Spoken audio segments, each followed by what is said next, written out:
Bueno, pues os presento a la conferencia próxima que vamos a empezar ahora, que la da don José Antonio Rodríguez Manfredi, que trabaja en el INTA, es jefe del Departamento de Instrumentación y Exploración Planetaria del Centro de Astrobiología del CSIC y también pues, trabaja en colaboración con la NASA en el desarrollo y en el desarrollo de parte de los instrumentos que van dentro del robot Curiosity, y nos va a contar, pues bueno, dentro de su experiencia, pues en qué consiste el robot, su misión y un montón de cosas interesantes que seguro que nos cuenta. Agradecerte la colaboración con nosotros un año más y espero que os sea de interés. Gracias, Julio. Gracias, Julio, por la invitación y bueno, gracias a todos también por venir hoy. Y mi planteamiento hoy era contaros lo que hay detrás de ese robot. Ese robot, como iremos viendo, es bastante insólito. Es la primera vez en la historia que se pone sobre la superficie, esperemos, porque llegará en agosto, se pone sobre la superficie del planeta, de un planeta distinto a la Tierra, un robot tan grande como este, con tantos retos tecnológicos, que bueno, es mi objetivo hoy compartir con vosotros, ¿no? Quisiera empezar enlazando con lo que antes decían pues, los miembros de la mesa que antes han inaugurado estas jornadas. Muchos de vosotros sois tecnólogos, prototecnólogos en algunos casos, o algunos, espero que vocacionalmente tecnólogos, y realmente ahí es donde radica quizás toda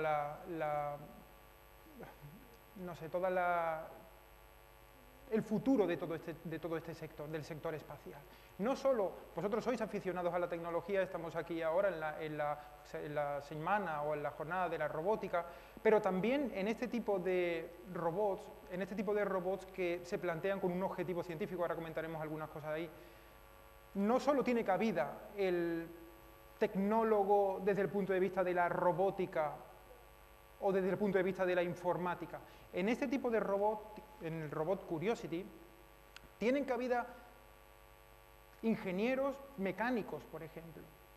Resulta muy importante en una misión de esta envergadura cuidar todos los aspectos, incluido la mecánica, el software, la electrónica, la orbitografía, cómo poner un robot en Marte, pero no solo termina ahí la cosa.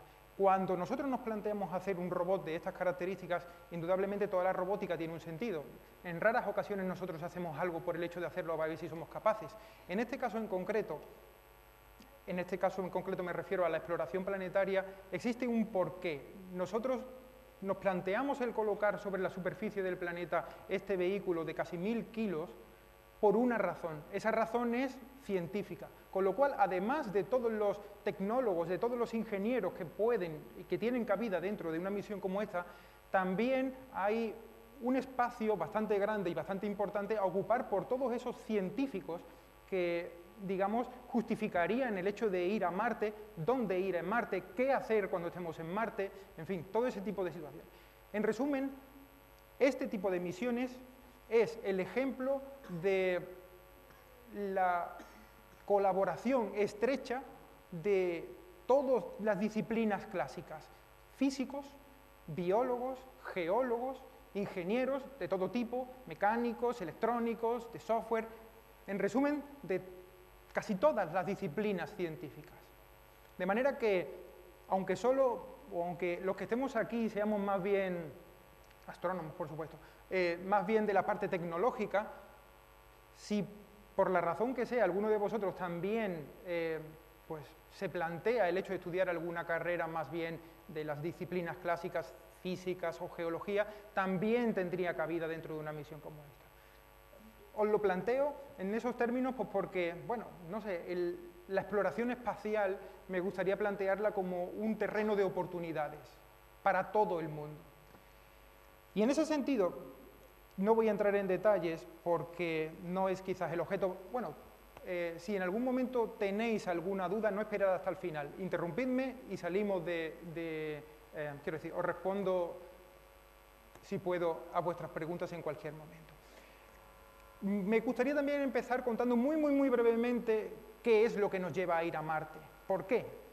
¿Por qué hacemos todo ese desembolso de dinero, que es bastante grande, para poner un robot de estas características, como digo, de 1 tonelada? 1 tonelada es mucho, como ahora veremos, para poner sobre la superficie de un planeta. Pues nos planteamos fundamentalmente el objeto de ir en esta ocasión a Marte para hacer una caracterización del entorno. La zona de habitabilidad se define en general como la zona que hay en las proximidades a una estrella en donde se dan las condiciones para poder albergar vida. Siempre nos planteamos todo esto desde un punto de vista de buscar vida en otro planeta. Buscar vida en otro planeta también tiene una justificación. No vamos allí a Marte para ver si encontramos bichos así porque sí. También tratamos de aprender a través de esta vida posible que pueda haber en Marte o en otro planeta, aprender cosas que nos sirvan a nosotros aquí en la Tierra. Fundamentalmente, además, también pues porque, bueno, todo lo que podamos aprender también nos va a servir para no cargarnos este planeta, que es el único que tenemos, por otra parte. Pero también es cierto que el único ejemplo de vida que se nos ha planteado hasta ahora es el de la Tierra, con lo cual hay una cierta disyuntiva, porque tampoco podemos esperar que toda la vida que vayamos a encontrar por ahí fuera de nuestro planeta sea similar a esta. No quiero entrar en esos detalles porque, bueno, si en algún momento surge alguna pregunta o tenéis algún interés, me lo decís y hablamos de ello si queréis un poco. Pero, en resumen, Marte es un objetivo de especial interés desde el punto de vista astrobiológico porque, aunque está rozando ahora mismo esa zona de habitabilidad que decía, en su momento sí estuvo y albergamos la esperanza de que en realidad hace millones de años Marte pudiera tener unas condiciones similares a las que tenemos ahora y por tanto que pudiera existir vida. Ya no estoy diciendo que haya ahora vida, pero que por lo menos pudiera existir. En tal caso, con ese objetivo a largo plazo, o sea, a largo plazo genérico, se plantea la misión científica de Curiosity, que es la caracterización de ese hábitat. No estamos, ni muchísimo menos, buscando vida de manera directa. No vamos a ir buscando, entre otras cosas, pues si hubiera marcianos ya hubieran salido en la foto de las misiones anteriores, ¿no? En este caso, si hubiera vida, serían microorganismos pequeñitos que estarían por ahí, a lo mejor en el subsuelo, pero no ese es el objeto. El objeto fundamental es la caracterización de ese entorno a través de una determinada ciencia para caracterizar si pueden existir los componentes básicos para que pueda existir esa vida, caracterizar el entorno donde esa vida pudiera existir, mineralógica o geológicamente hablando, hacer un estudio de los ciclos hidrológicos y atmosféricos, y después, como característica quizás importante de un ámbito, de un entorno más bien, donde se pudiera dar una vida de manera cómoda, si hay algún tipo de radiación, por ejemplo, o algún tipo de característica de ese entorno que pudiera ser nocivo para la vida. Esto tiene mucho interés además también por si en un futuro más o menos próximo se manda a un humano allí, saber en qué condiciones ese humano tendría que subsistir, sobrevivir. Con lo cual, todo ello, al final, digamos que nos van a permitir caracterizar el entorno de habitabilidad que decía. Y para eso, entonces, la NASA se plantea la misión Mars Science Laboratory, esta de aquí, MSL, y el vehículo Curiosity, que es el que ya conocéis. En noviembre, el 26 de noviembre del año pasado, despegó, tardará como unos 9 meses en llegar, más o menos llegará el 5 de agosto a las 15:36 hora de Marte, está clavado, porque, bueno, siempre se pueden hacer los ajustes de trayectoria para que coincida esa hora, y el objeto fundamental de todo esto es permitir que los satélites que ahora mismo están dando vuelta alrededor de Marte estén en la posición adecuada para permitir esa entrada y ser monitorizado por los satélites y el sistema de entrada y demás. Por eso está todo tan clavado. El objetivo primario de esta misión es tener un vehículo de estas características, como decía, un año marciano dando vueltas por ahí. Un año marciano son 687 días terrestres. En Marte los días se llaman soles, entonces serán pues 669 soles los que estará el robot por ahí dando vueltas.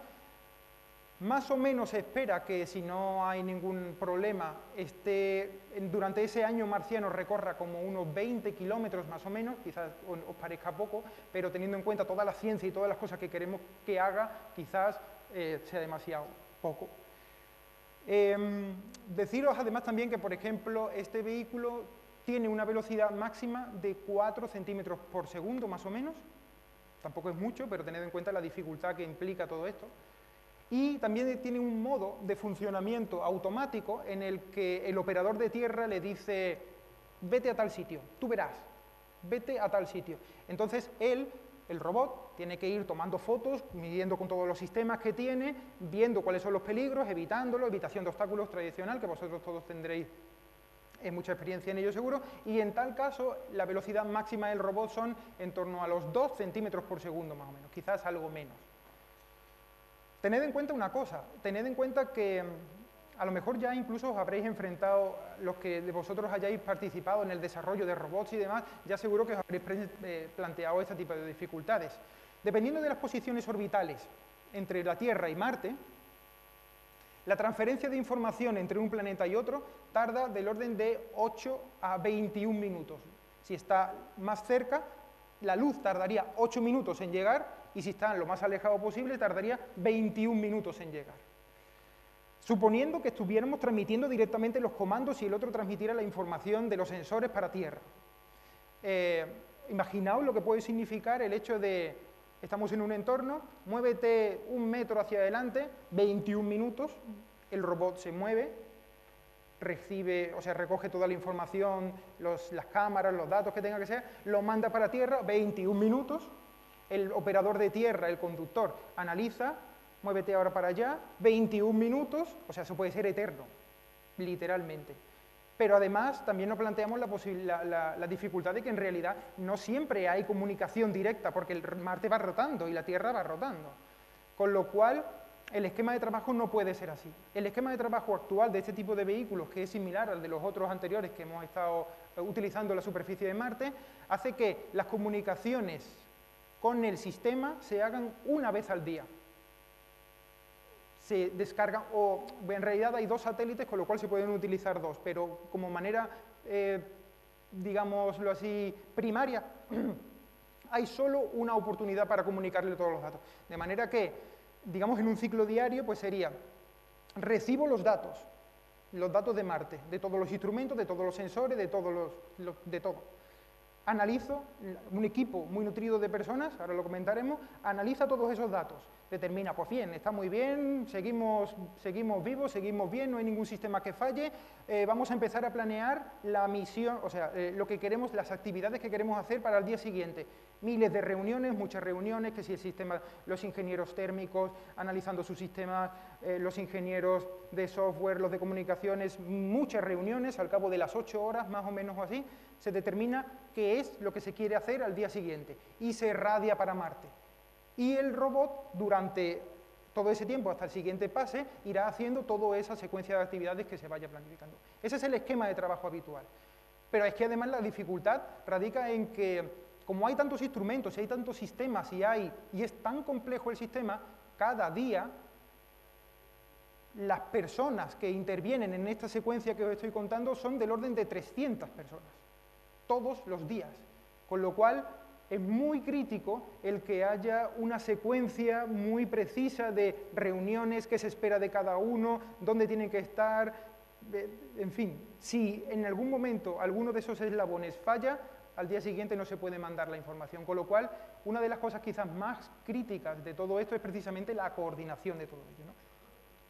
Y como os decía, el robot Curiosity es quizás lo más ambicioso que el hombre ha podido, esperemos que lo ponga de verdad, sobre la superficie del planeta. Tiene 10 sensores, 10 instrumentos muy complejos. 10 instrumentos muy complejos que son estos que aquí veis. Tiene un montón de cámaras, tiene unas cámaras en el mástil en color y con unos objetivos muy precisos para poder hacer telefotos a larga distancia con alta resolución, para poder analizar la geología, tiene sistemas como el ChemCam, que es una de esas cámaras, pues tiene un láser incorporado que dispara a distancia y puede saber cuál es la composición química de la piedra a la que le haya disparado. Tiene dos instrumentos, tiene un brazo, como ahora veremos en algunas fotos, tiene un brazo que es capaz de acercarse a la roca, tomar muestras físicamente, trocitos de roca de la superficie y analizarlo dentro, se la mete dentro y es capaz de ver cuál es la composición química de todo esto. Son los instrumentos MALI y APXS. Esos son los que están en el brazo. Los que están internos son SAM y CHEMIN, que permiten hacer, pues eso, análisis de composición química y demás. Y después también tiene otros elementos para caracterizar ese entorno donde se produce esa geología o esas alteraciones geológicas. Cámaras como MARDI, REMS, que es nuestro instrumento, y RAD y DAN para la radiación de altas energías y el hidrógeno que hay en el subsuelo. Como decía, al principio todo va orientado a hacer una caracterización de ese entorno geológico en el que hay. Lo que veis ahí arriba en las fotos, arriba es un Mini Cooper, todos seguro que conocéis ese coche.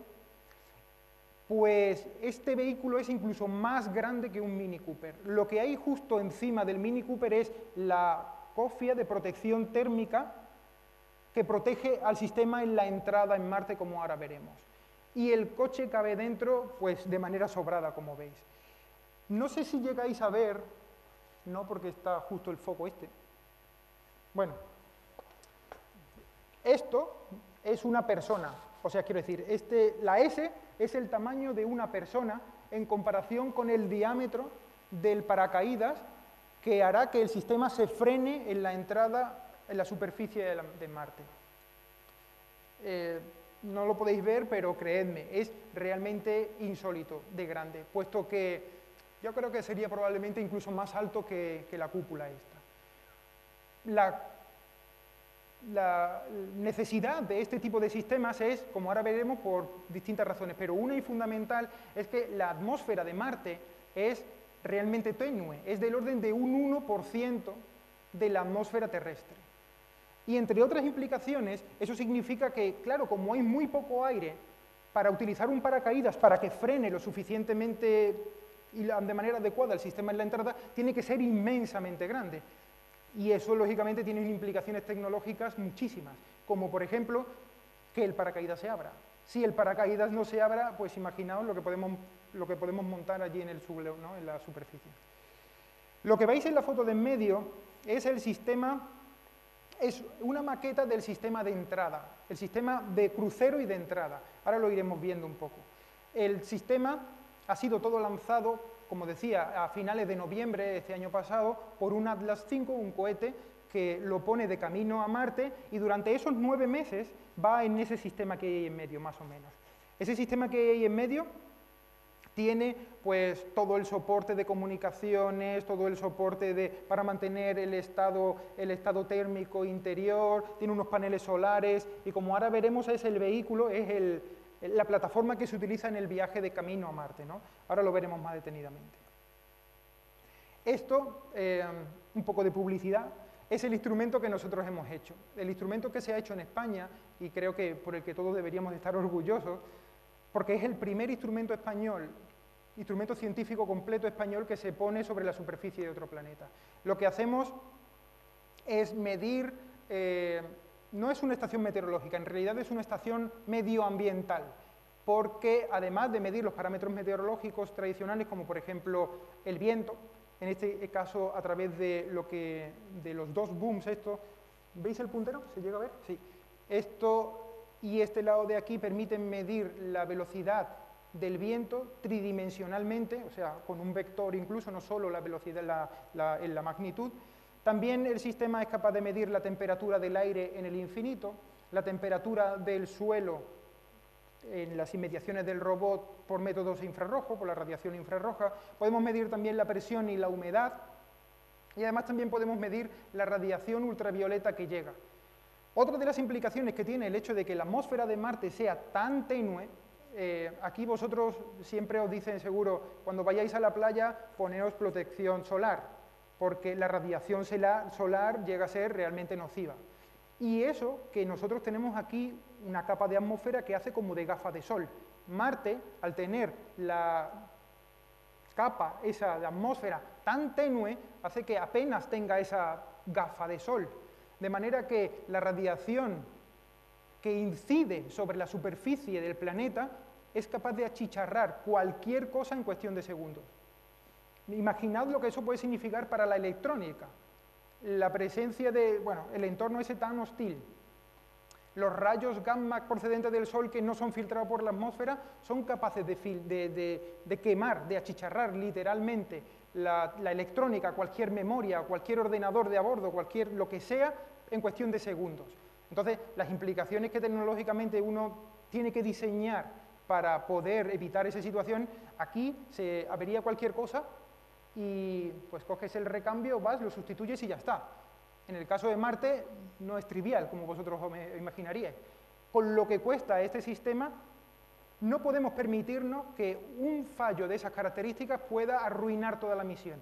De manera que ya no solo tener sistemas redundantes por si en alguna ocasión algún rayo gamma, radiación, alfa o lo que quiera que sea, pueda quemar nuestra electrónica, sino que además tenemos que diseñar los elementos lo suficientemente robustos como para que esa electrónica no sea afectada por esa radiación. Otra opción podría ser, pues lo cogemos y lo apantallamos detrás de una pared de aluminio de que quiera que sea de estas dimensiones, pero eso significaría que este vehículo, en lugar de pesar 1000 kilos, pues pesaría probablemente 3000, lo que significaría probablemente que no se podría poner en órbita, costaría muchísimo llegarlo, el combustible sería mucho mayor y en definitiva todo esto se resume siempre en lo mismo, económicamente es inviable. Con lo cual, imaginad todas las complicaciones que todo esto nos va planteando, y eso es lo que solo hemos empezado. La colocación de los distintos elementos del REMS en el vehículo son, como veis aquí, esos dos palitos, esos dos brazos van colocados en el mástil, como veis aquí. El detector de radiación ultravioleta va colocado sobre la plataforma, sobre el cuerpo, y dentro del cuerpo propiamente dicho del robot iría el sensor de presión y el ordenador de control de nuestro sistema. Pensad que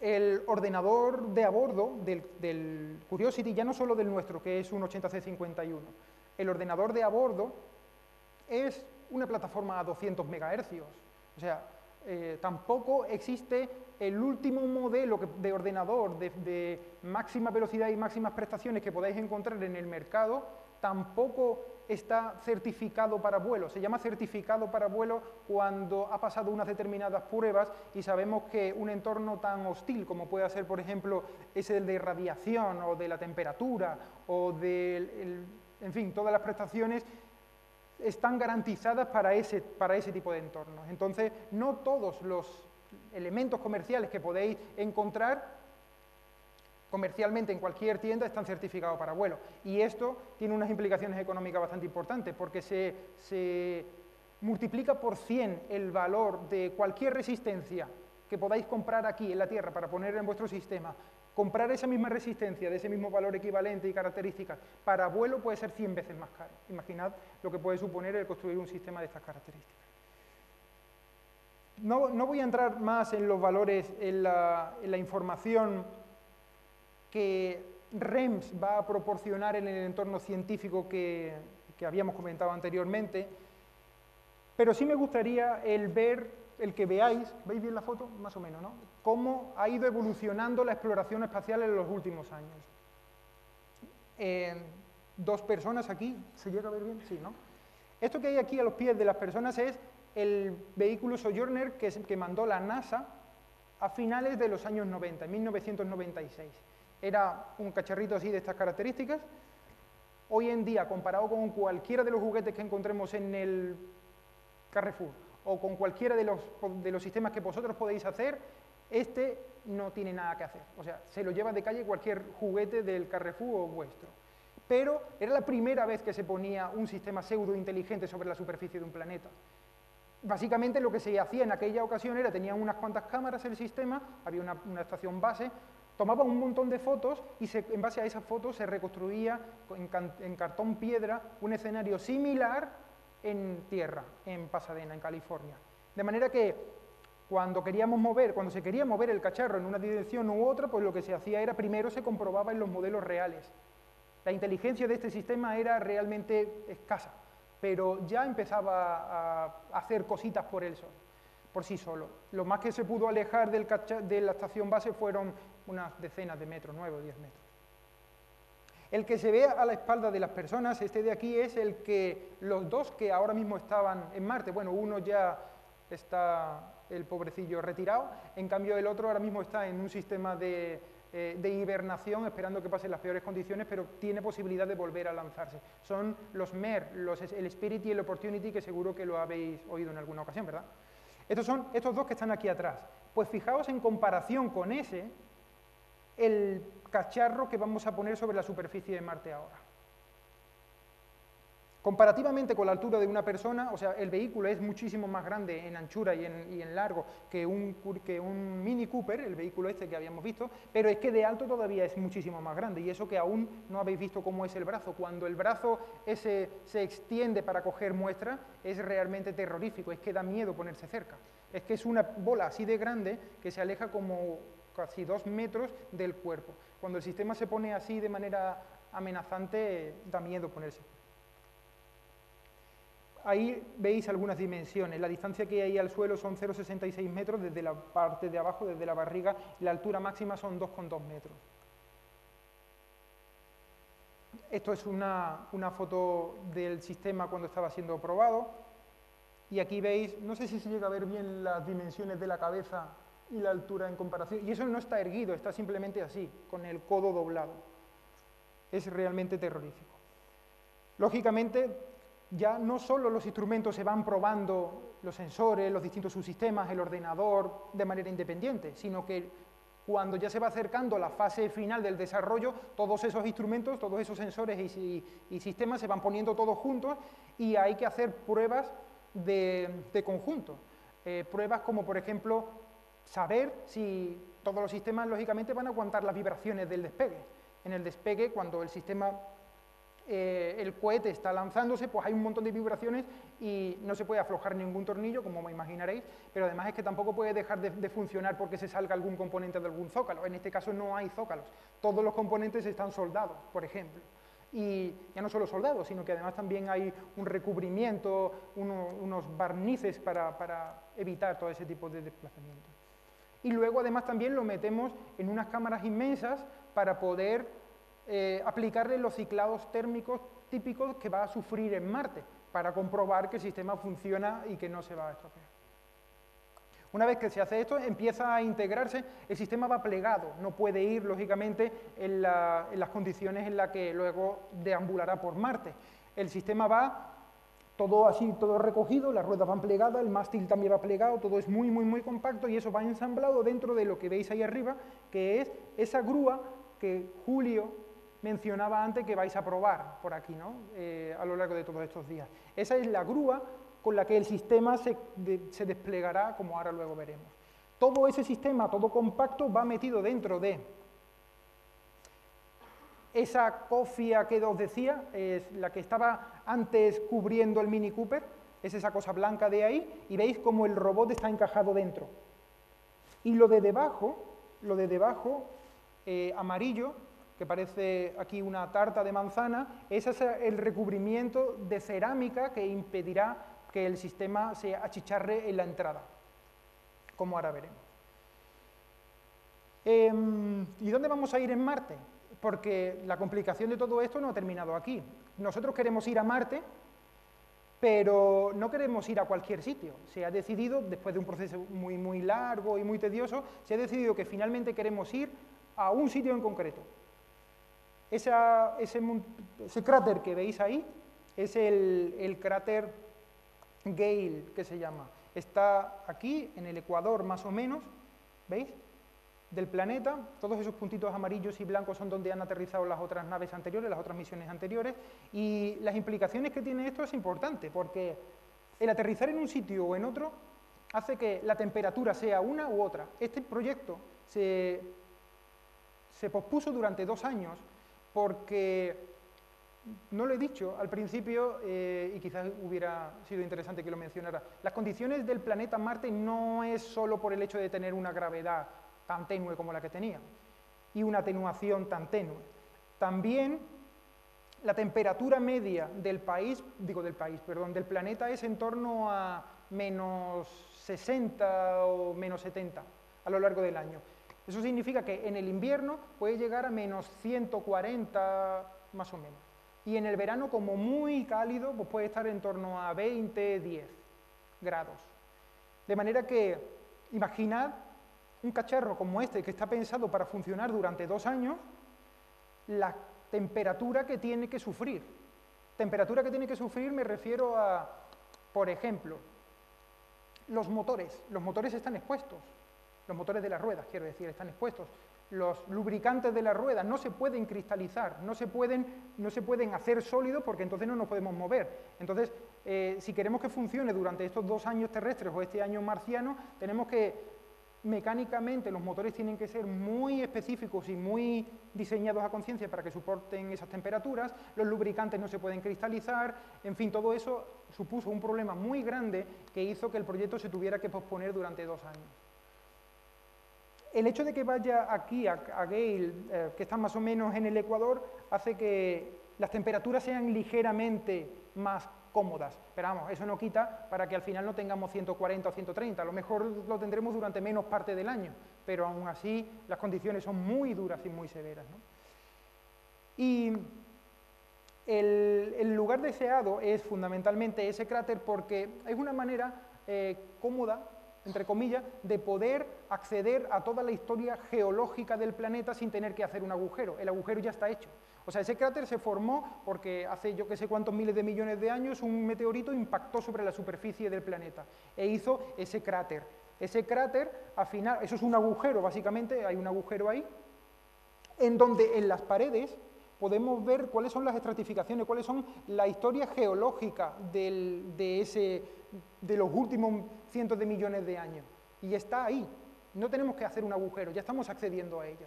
Además, en este caso en concreto, por la parte superior hay como unas entradas como si hubieran unos ríos, y se piensa que a lo mejor este cráter, fundamentalmente en esa zona donde se ha decidido ir, puede haber material sedimentario procedente de todo eso, con esas capas de arcillas y sulfatos, y esperamos encontrar vida. Claro, todo esto es un deseo, o restos más bien, restos de vida orgánica. Es un deseo, como digo, ¿no? Otra de las implicaciones que además también tiene esto es que, como decía al principio, no es cuestión de ir a Marte y ya veremos cómo llegamos, no. El procedimiento es el que utiliza la NASA.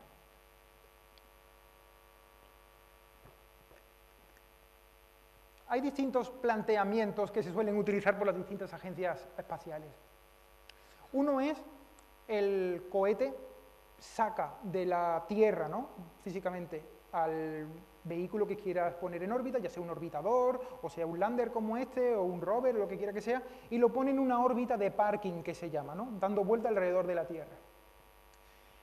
Llegado el momento, porque la confluencia de los satélites y todo esto esté bien, pues se puede, digamos, sacar el cacharro de esa órbita de parking y se pone ya en la órbita de crucero de camino a Marte, en el caso este. Llegado a Marte, también se puede poner a orbitar alrededor de Marte, y luego, cuando la oportunidad sea la adecuada y demás, pues entonces se da la orden y el sistema se despliega y cae sobre la superficie. Pues esto podría ser quizás una medida más bien conservadora. Eso es lo que utiliza fundamentalmente la Agencia Espacial Japonesa, JAXA, y la Agencia Espacial Europea. La NASA no utiliza ese procedimiento. El procedimiento consiste básicamente en: sale el cohete de la Tierra, ni siquiera da una órbita alrededor, es por la hora y por cómo coincide la ventana y demás, sale y se pone directamente de camino a Marte. Directamente, no hay órbita de parking ni nada, simplemente ya se pone de camino a Marte, en una órbita T5 se llama.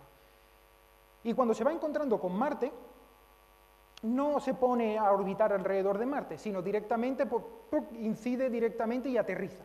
Imaginad las complicaciones, ahora lo comentaremos un poco. Esto es como, básicamente, como si vosotros tirarais una canasta a una canasta, o sea, un balón de baloncesto a una canasta, desde aquí, desde Madrid, y que pueda estar probablemente en Moscú, la canasta. Y con solo 3 trayectorias, o sea, con solo 3 cambios de trayectoria, encestar. ¿Cómo veis? ¿Alguno se arriesga a hacerlo? Pero es que no termina aquí la cosa, porque en realidad la canasta y el lanzador, cualquiera de vosotros, en ese caso pues se mantienen en unas posiciones fijas, pero en el caso de Marte, la canasta que está en Moscú se mueve a 87.000 kilómetros por hora. O sea, intentad pensar cómo significaría lanzar el cohete este desde la Tierra, sabiendo que va a tardar 9 meses en llegar, que se tiene que encontrar con la canasta, con Marte, que va a 87.000 kilómetros por hora. Y el vehículo viaja del orden de, o sea, el vehículo, la nave de camino a Marte, va del orden de los 25.000 kilómetros por hora más o menos. Y 9 meses después se encuentra con Marte y aterriza. Pero no solo aterriza, sino que además entra de manera, como digo, entra de manera directa. Entra con un ángulo preciso, porque si fuera demasiado inclinado, tendría tal velocidad que se clavaría directamente. Y si fuera demasiado tangente, corremos el riesgo de que o se salga, quiero decir, que no pase, o que, quiero decir, que no llegue, o que incluso pues, no pueda frenar lo suficiente y rebote, ¿no? Por un efecto de rebote. Con lo cual, las complicaciones son bastante, imaginaos, toda la de cálculos, los ingenieros de órbitas y de orbitografía, lo que tiene que hacer.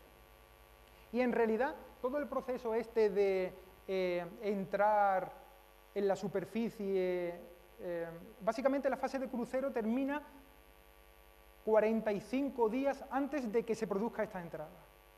Esta es la fase que se llama EDL, se está viendo, ¿no? Sí, EDL. Espera, lo voy a parar.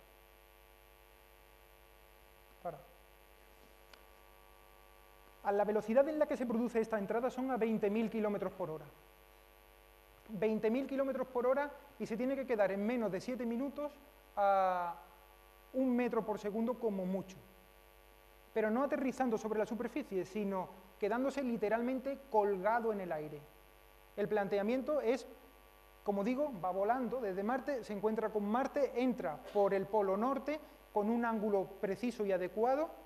Acordaos que solo hemos hecho 3 cambios posibles de trayectoria a lo largo de los 9 meses de viaje.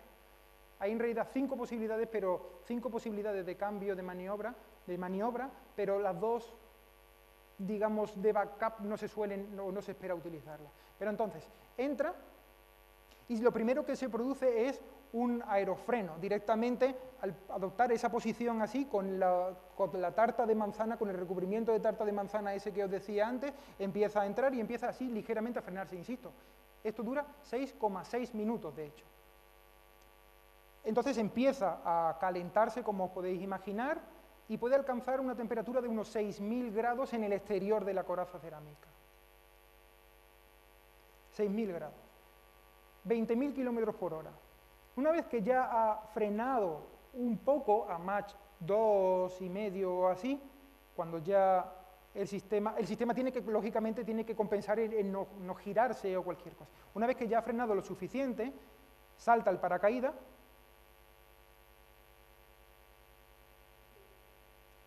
que con un poco de suerte y las turbulencias no se despliega todo perfectamente y el sistema empieza a aminorar notablemente su velocidad. Luego se desprende la tarta de manzana de abajo y cuando ya ha frenado es cuando se suelta esa grúa, que es lo que Julio quiere probar. Cuando está a unos 20 y tantos metros del suelo o así, esa grúa se queda literalmente clavada en el aire. ¿Veis el vehículo debajo ahí todo plegadito? Y empieza a descolgar el coche, despliega las ruedas y ahora suavemente lo deposita sobre el suelo.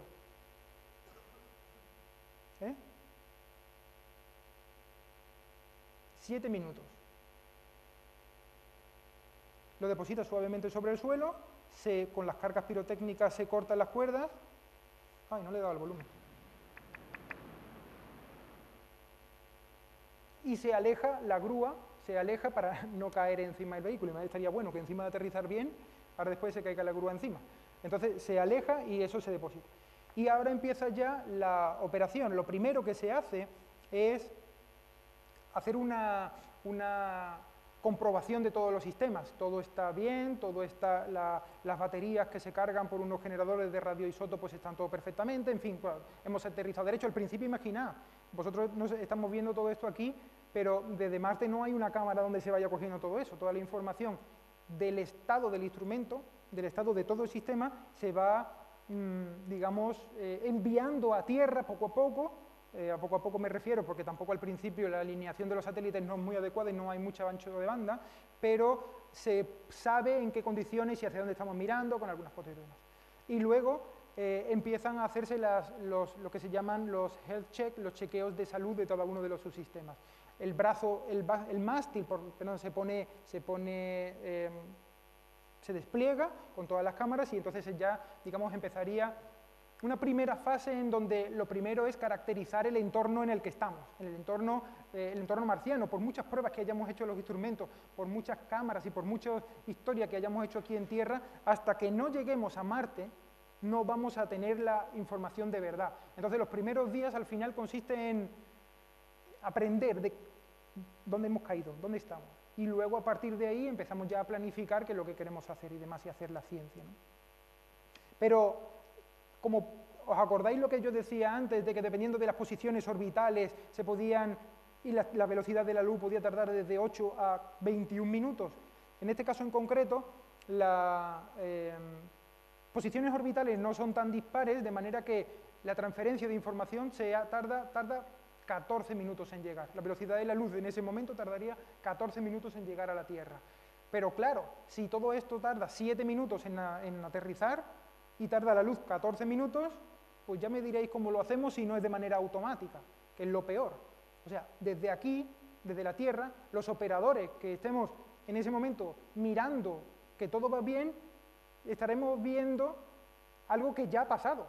O sea, no tenemos posibilidad de corregir nada. El sistema tiene que ser lo suficientemente inteligente como para aterrizar en esa manera tan dramática que os he contado, solo. Para los que, yo qué sé, si hay alguno aquí que tenga, bueno, que ya haya tenido la oportunidad de ver todo eso, al final los controladores que utilizan este tipo de sistemas no son controladores digitales, son controladores analógicos y lo normal es utilizar, en este caso se ha utilizado PIDs anidados.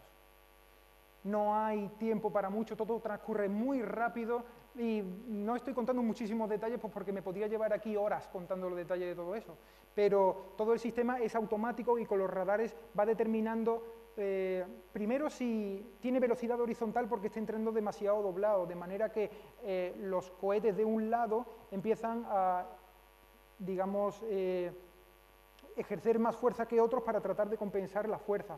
Con las cámaras que hay en el descenso, el sistema va viendo si el entorno es el adecuado para aterrizar o no, porque tenga muchas piedras o porque tenga muchos sistemas así raros. De manera que automáticamente él puede corregir hacia dónde dirigir finalmente su estela para aterrizar. En realidad, pasados estos 7 minutos que se llaman 7 minutos del terror, como decía antes, todo lo demás era ya coser y cantar, ¿no? Pero esos 7 minutos, que además tienen que ser de manera automática, va a ser realmente, tremendo, vamos.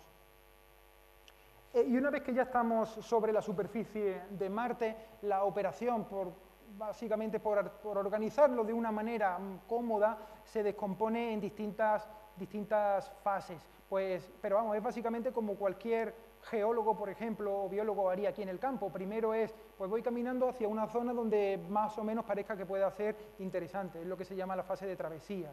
Luego nos acercamos más o menos a una zona, estamos más o menos rodeados de algo de interés y de ahí, analizando pues todos los datos que tenemos de los sensores, de nuestra propia información visual, pues decidimos, pues de todo esto que nos parece interesante vamos a ir a tal sitio, esa es la fase de reconocimiento. Luego te aproximas a esa zona, vas haciendo análisis. O sea, básicamente tenéis que ver este robot como una especie de caja de herramientas geológicas y a distancia para los científicos, para los geólogos y para los biólogos, para todos los que que están en tierra. Y por último ya pues se determina una zona de interés, se hace análisis de proximidad, quiero decir, tomando imágenes o restos de muestras que haya en la propia roca y después se analiza dentro en los instrumentos que hay en el interior. Todo esto, como decía al principio, es una secuencia interminable de reuniones a lo largo de todo el día, siempre a la carrera, son 16 horas de trabajo diario, al menos al principio, y se hace corto, porque es que siempre vas corriendo, siempre tienes miles de cosas que hacer, y mira que estamos hablando de unas 300, 350 personas todos los días, con lo cual y al principio va a ser muy caótico porque, bueno, para todo el mundo, toda la situación está nueva, siempre va a haber dudas. Una vez que ya haya pasado 4, 5 o 6 meses, la cosa irá muchísimo más rodada, ¿no? Pero al principio va a ser muy complicado. Bueno, esta es nuestra sala, bueno, el letrerito de nuestra sala, en donde se discuten todos los planes, y esto es solo lo relativo a nuestro instrumento. Cada subsistema tiene su equipo de trabajo, entonces se analizan todos los datos, se van decidiendo qué hacer, qué no hacer, si hay si todo va bien, si todo está healthy, saludable, si hay que hacer algún tipo de actividad de mantenimiento que no estaba prevista. Después se van reuniendo una y otra vez unos y otros pues, para poder finalmente pulir exactamente qué es lo que queremos hacer. Pero bueno, empezando quizás por el principio, no me voy a remontar al principio de la charla, no os preocupéis, todo esto empezó, como digo, el 26 de noviembre, y en ese momento más o menos estaba como la Tierra de Marte, estaba como unos 205 millones de kilómetros, todo ese sistema, esto de aquí fue el ensamblaje en el sistema, en el cohete básicamente de la tarta de manzana que antes decía, todo con muchas medidas de seguridad se montó. Veis cómo se va montando la parte de arriba del cohete donde está físicamente el Curiosity, se está montando dentro del Atlas V. Así era justo la noche de antes de lanzarlo, y también tuvimos la oportunidad de vivir esto. Fue realmente algo muy también emotivo, si queréis, porque después de trabajar 5, 7, 8 años en una cosa como esta, el hecho de que salga todo eso para arriba, todo bien, que se vaya pues, tus últimos 5 años de vida, porque créeme, ha sido mucho sufrimiento. De todo, pues finalmente se pone esto de camino de Marte, todo va bien, y bueno, es algo realmente emotivo. La semana pasada, el martes o el miércoles de la semana pasada, tuvimos la oportunidad de recibir la primera información de nuestro sistema yendo de camino a Marte. Todos los sistemas, lógicamente, salvo los críticos, están apagados, todos los instrumentos están apagados, pero como una o dos veces a lo largo del viaje, lo de la semana pasada fue la primera vez nuestra, se enciende y se hace una comprobación de que todo el sistema está bien, para comprobar que no se ha dañado en el despegue y que todo va bien. Y la semana pasada fue nuestra oportunidad, todo está bien, todo está saludable y estamos preparados para aterrizar, que se dice la terminología. Actualmente, a fecha de... ¿qué hora es? Las 2. Bueno, pensaba que esto iba a empezar un poco antes, pero actualmente está en esa... no sé si se ve bien, sí, más o menos. Esta es la posición actual del Curiosity de camino a Marte. Aquí está Marte, aquí está la Tierra actualmente, que nos ha adelantado, y esto verde es la trayectoria que ha seguido hasta ahora. En los meses que quedan, Marte lógicamente irá evolucionando a ese ritmo que os decía, y Curiosity pues se irá acercando poco a poco y entrará en esa situación, en esa posición, en esa configuración que decía. Y ya para terminar, simplemente os quería contar un poco, esto es más o menos lo que ha pasado en la época reciente, dónde estamos ahora y qué nos depara el futuro de la exploración planetaria. Son tiempos complicados, que os voy a contar que no sepáis ya. Se están cancelando muchas misiones, se están posponiendo, algunas pues eso se están cancelando literalmente, y ahora mismo el futuro es un poco incierto. Hoy por hoy estamos a las puertas de que Curiosity llegue a la superficie de Marte. Hay una misión también prevista para Marte de la Agencia Espacial Europea, que es la ExoMars, estaba prevista para el 2018, pero ahora mismo no hay todavía una decisión en firme de si se sigue o no. Lo que sí es claro es que la NASA se retiró del proyecto y la Agencia Espacial Europea estaba buscando el respaldo de otras agencias, la rusa, como sustitutivo de la NASA. Este tipo de misiones son muy costosas. El Curiosity, por ejemplo, ha costado del orden de los 2 billones americanos y medio de dólares. Billones americanos, miles de millones, no millones de millones. Y son, en los tiempos en los que corre, son empresas económicamente hablando muy costosas y muy complejas, de manera que la participación internacional resulta casi vital. Luego, más allá, pues bueno, había una misión prevista para hacer un retorno de muestras. De momento, todos los cacharros que hemos mandado a la superficie de Marte, pues se quedan allí, no hay más. Pero lo que se planteaba para ese horizonte, que ahora mismo no sé hasta dónde estaría, dónde se colocaría más bien, el Mars Sample Return, el retorno de muestras hacia la Tierra, pues implicaría el tener aquí un trozo de roca marciana, varios centenares de kilos, que nos permitirían analizarlo con todos los instrumentos y con todo el conocimiento del personal aquí en Tierra.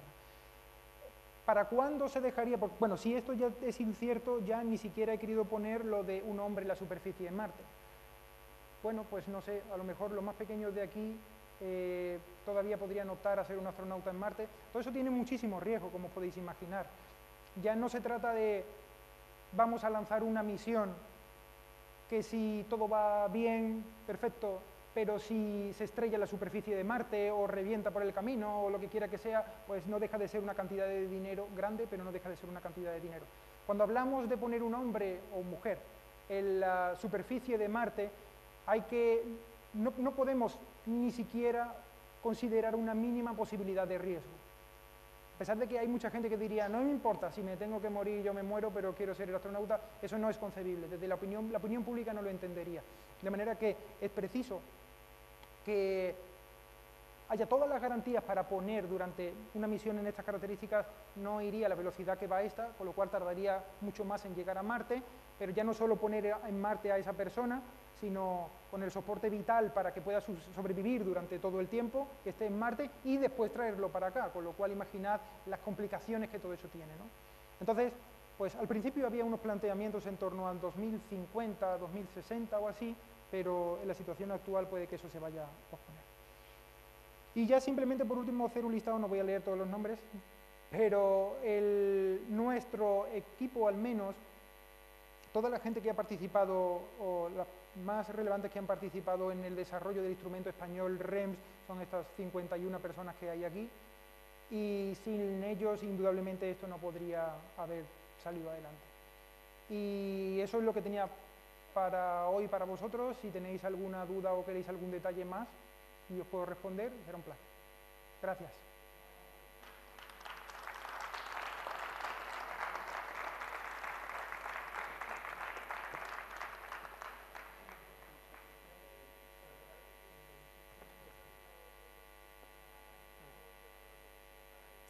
Ahora yo si quieres repito la pregunta.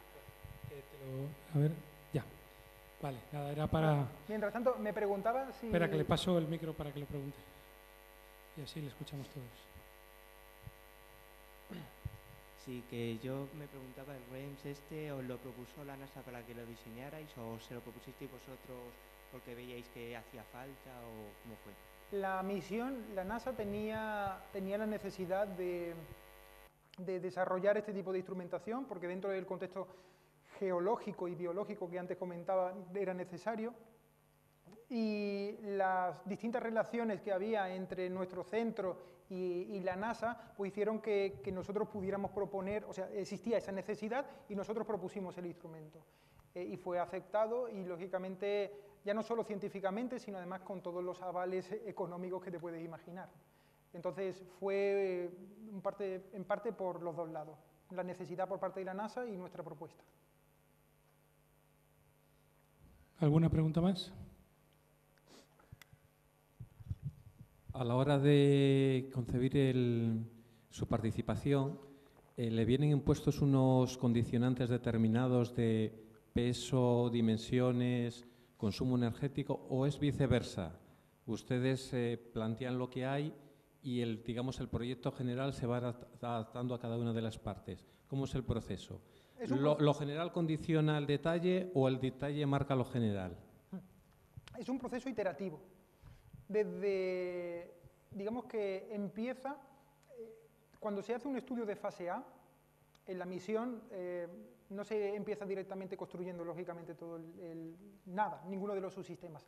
Se hace un primer estudio de fase A en donde, acorde a las necesidades científicas, se diseña un instrumento que cubra y que proporcione esa información. Y en una primera iteración pues, se hace una estimación con un margen. Normalmente en ese estudio de fase A, ese margen es del 50%. O sea, tú dices, voy a construir un cacharro que es más o menos de esta manera, con esta interfaz mecánico y demás, pesa, pongamos por caso, 1 kilo, pero te digo 1,5. Que está consensuado, ese 50% está consensuado, ¿no? La misión coge ese concepto y el resto de conceptos también de todos los subsistemas y demás y empieza a hacer el puzzle. Ese puzzle va condicionado fundamentalmente en esa fase por también igual, una masa más un margen, pero siempre pensando que hay que lanzarlo con un lanzador. Los lanzadores, los cohetes con los que se pone en órbita, tienen una máxima carga. Entonces, ese es el tope máximo, teniendo en cuenta combustibles y todo eso, eso te va marcando la distancia. Lógicamente, con esos márgenes tan abultados que hay, casi el 100% de los casos siempre todo se excede. Entonces empieza el proceso iterativo de, pues, esto lo tienes que reducir, pues dame un poco más porque tengo que hacer esta ciencia porque es un requisito del sistema. Empieza ese proceso y al final se termina consensuando por ambas partes, se termina negociando, siempre te dan un poco más de masa de lo que te iban a dar al principio y de volumen, sin llegar probablemente a lo que tú habías pedido inicialmente, pero más o menos se encuentra una situación de acomodo entre los dos. Eso en cuanto a la masa. Los otros problemas que suele haber también son el volumen de datos que se genera, teniendo en cuenta cuáles son las velocidades de transferencia de la Tierra para acá, y entonces eso termina al final impactando sobre la manera operacional del sistema. Pongamos por caso que quisiéramos hacer una cámara de una resolución tal que cada imagen fuera, yo qué sé, 1 giga. No tenemos esa capacidad de transferencia. Entonces, al final, la logística de la operativa hace que haya que dimensionar un ordenador con una memoria a bordo lo suficientemente grande como para ir almacenando tal. Compresores lo suficientemente grandes para poder, me refiero, para comprimir las imágenes. En fin, hay un proceso en ese sentido también similar al de la masa. En cuanto a lo de la potencia, en este caso en concreto, como hablábamos, y es que no podía ser de otra manera, puesto que si hubiéramos utilizado paneles solares como hasta ahora se había utilizado en otras misiones anteriores, no hubiera dado suficiente energía para todos los instrumentos para 2 años y recorriendo la distancia que pretendíamos. De manera que finalmente se optó por utilizar energía nuclear, el generador de radioisótopos con las baterías. Normalmente se hacen unas consideraciones energéticas mínimas, pero que casi siempre se ven excedidas por la realidad. De manera que hoy por hoy, por ejemplo, la energía no es un problema. Pero en su momento nos planteaban ese escenario de mínimo, de manera que nosotros también teníamos que diseñar ese sistema para que no consumiera mucho más allá de lo que inicialmente nos habíamos dado. En resumen, tanto para la masa, el volumen igual, la potencia consumida y el volumen de datos generado y el tiempo de funcionamiento, todo es siempre un proceso iterativo que es una negociación constante y dinámica. ¿Ha respondido tu pregunta? ¿Alguna pregunta más? Has comentado antes que la alineación de los satélites era importante. No me ha quedado claro si tenemos satélites allí, en Marte, o solo hablabas de los de la Tierra. Son satélites también científicos de la NASA. En este caso en concreto, bueno, ahora mismo se utiliza el Mars Odyssey y el MRO, el Mars Reconnaissance Orbiter. Son satélites pensados para tomar imágenes de radar y todo eso de la superficie que estaban allí con su labor científica. Ya llevan allí un montón de tiempo y entonces lo que se hacen ahora es, quiero decir, que ya han proporcionado muchísima información científica y entonces ahora su ocupación ya no es solo científica, sino además también nos permiten comunicaciones con el Curiosity. De manera que los satélites estaban allí a su bola dando vuelta y han estado cambiando su trayectoria de manera gradual a lo largo de todos estos últimos meses para que, por eso decía lo de la importancia de saber cuándo aterriza en Marte, para que el 5 de agosto a las 15:36 de la tarde los dos satélites estén viendo y monitorizando ese proceso de descarga. Luego, esos satélites pues seguirán, digamos, sus órbitas, pero siempre condicionados, más o menos, para que cada 12 horas más o menos uno pase por encima del robot. El robot también tiene oportunidad de transmitir directamente a Tierra. Precisamente, no lo he mencionado, pero uno de el sistema, la antena solo, que utilizaría Curiosity para transmitir directamente a la Tierra, lo ha hecho Casa Espacio.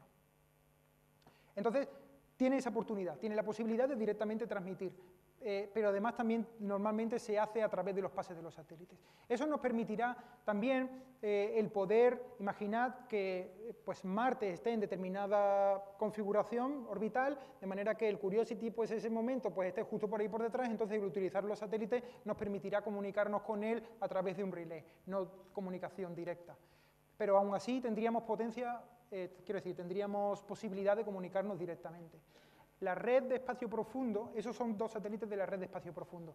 Y en la Tierra hay 3 antenas colocadas más o menos a 120 grados, una de ellas está aquí en Madrid, otra está en Canberra, en Australia, y la otra está en California, para que siempre haya una antena mirando hacia el espacio profundo, que son los que se utilizan en este caso. ¿Alguna pregunta más? Ya tenéis hambre, ¿no? No.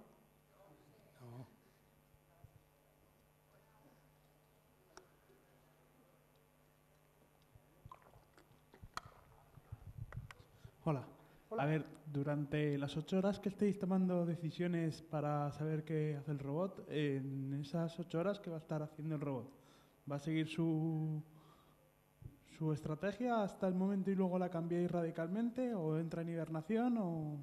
En 8 horas son, digamos, cuando ya hayamos aprendido lo suficiente. Al principio todavía es mucho más dramático, porque son 16 horas. Es un turno, desde el momento en el que llegan los datos, empiezan a contar las 16 horas a la carrera. Afortunadamente se hacen 2 turnos, ¿no? Pero el rover solo va a estar despierto, en principio, 6 horas al día.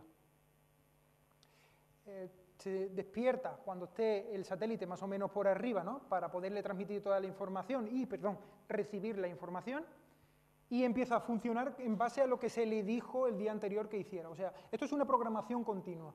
Tú planificas aquí unas determinadas actividades y tienes unos determinados pases de satélites. Cuando el satélite pasa por encima, el rover envía todo lo que tenga que transmitir que haya conseguido, información del estado, información científica de los distintos instrumentos que haya recabado, y si tiene que hacer alguna cosa más, pues él sigue haciéndolo. Se vuelve a transmitir la información y eso es un ciclo continuo. Hay unas secuencias que se llaman, o sea, unas actividades que se llaman de run-out, que es hacer previsiones para más allá de ese día.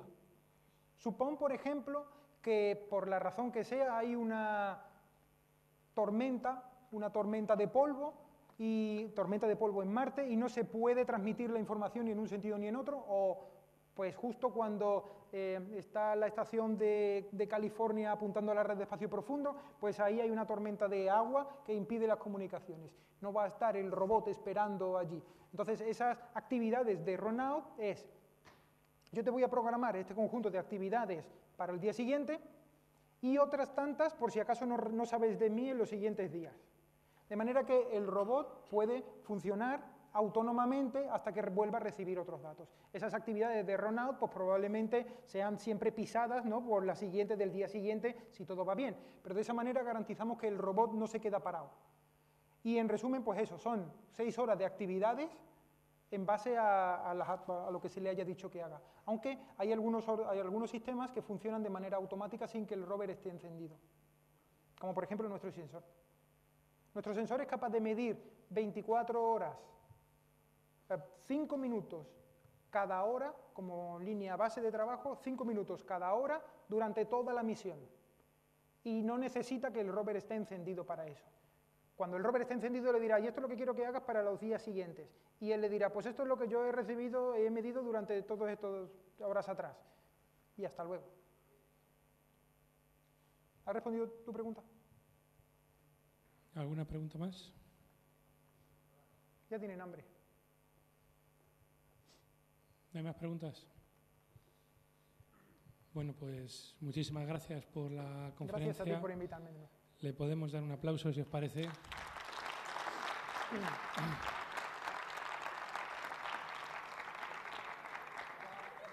Y que el Curiosity llegue a buen puerto. Sí. Espero que crucéis todos los dedos el 1 de agosto y ya lo oiréis por las noticias. Estaremos todos acordándonos de esto. Muy bien. Gracias. Muchas gracias.